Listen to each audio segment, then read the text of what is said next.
P.T. Logan's 5 Minutes of Terror. Twisted, troubling tales to send a chill up your spine.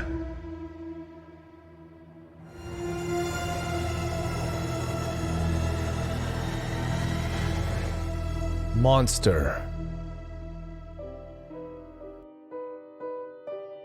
Not again, Matt grumbled. He rolled onto his side and pulled his pillow over his ears. This almost blocked out the screams. Almost, but not quite. It's your turn, Samantha said, shaking his shoulder. Matthew let go of the pillow and sat up. Fine, but this is the last time. With a groan, he rose to his feet and slid his cold feet into slippers. The scream came again, louder this time. I'm coming, Frank, I'm coming, Matt hollered as he shuffled quickly to his son's room. The door was open and the light was on, but this had done nothing to prevent his son's nightmares. Every night it was the same. Around 2 a.m, their 6-year-old son Frank would wake up screaming. Matthew and his wife would take turns consoling and cajoling him, comforting him back to sleep. And this pattern would repeat nearly every hour until the sun came up in the morning. He's under my bed, Daddy, Frank cried the moment he saw Matthew in the doorway. The boy was sitting up, the bed sheets crumpled at his chin and gripped tightly in both fists. His eyes were huge and wet. Matthew yawned and rubbed his beard. There's no one here, Frank. There's never... But there is. Dad, I saw him. He's a monster. Matthew made a face. A monster? Yeah, a monster. He has a big nose, red eyes, and crazy hair.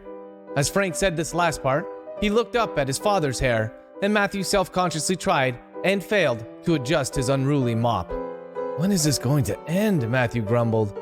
Dad, can you please check under my bed? The boy's lower lip trembled violently. Please? Matthew started to shake his head, then stopped. If he didn't look under the boy's bed, Frank would just keep crying until he or Sam did as he asked. Fine. Matthew dropped to his haunches, flipped the sheet that hung over the side of the bed, and peered beneath. There were a handful of books, most of them Camp Fear by P.T. Logan, the undoubted source of these bad dreams, and a pair of dirty socks. But there was no monster. Nothing, Matthew said as he hauled himself to his feet. There's nothing there, no monster. Predictably, little Frank looked unconvinced. He must have moved. Can you check behind the curtains? In the closet? Please? Matthew shook his head. No, this is too much. Please, you need to sleep. I need to sleep. Good night, Frank. And with that, Matthew left his terrified son and went back to bed. Your turn, Sam, Matthew said, without even moving his lips. Samantha opened one eye. Her son's scream forced the other open. Okay. She walked like a zombie, more asleep than awake, to her son's room. He was sitting up in his bed, the lights on. He's back! The monster's back! Frank cried. The monster's behind the curtain! Her eyelids fluttering, Sam walked over to the curtains and dramatically pulled them back, showing Frank that there was no one there. See, she said with a yawn. No monster. Frank started to plead, to beg, to try and convince his mom that the monster must have moved, but Samantha was already halfway to her room. She was asleep before her head hit the pillow. Matthew heard whispering, but forced the sounds from his head. He was dreaming about pickle and cream cheese sandwiches of all things. And then something sharp hit him in the ribs and he cried out, Ow, what was that for?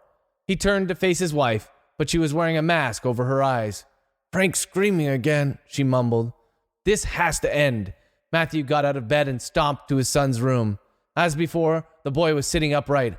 Monster! Monster! He cried. Frank, there is no monster, Matthew shot back, more angrily than he'd intended. There is, that I swear No monster under the bed. Matthew dropped to the floor and flipped the sheet back. See? He went to the curtain next and flung them open. No monster here either. Let me guess, in the closet? Matthew walked over to the closet and threw the door wide. Then he turned to face his son. Nothing here. No monsters. No, stop being... Matthew stopped speaking when his son raised a shaking finger and pointed behind him. Feeling his breath catch, Matthew slowly started to turn. At first, all he saw in the closet were Frank's clothes. He was about to whip around and scold his son again, to finally put an end to this once and for all, when he spotted something tucked between 2 shirts. Squinting, Matthew leaned in close. It was some sort of doll. A clown doll, maybe. It was too dark to tell for sure. Who put this in here? He said, reaching for the doll. But when his hand touched the soft, warm face, he immediately pulled it back. What the? That's when the horrible realization struck him. It wasn't a doll in the closet, but a man.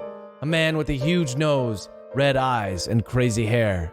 And before Matthew could back up, the man lunged at him, and this time, it was him screaming along with his son. P.T. Logan's 5 Minutes of Terror. Twisted, troubling tales to send a chill up your spine.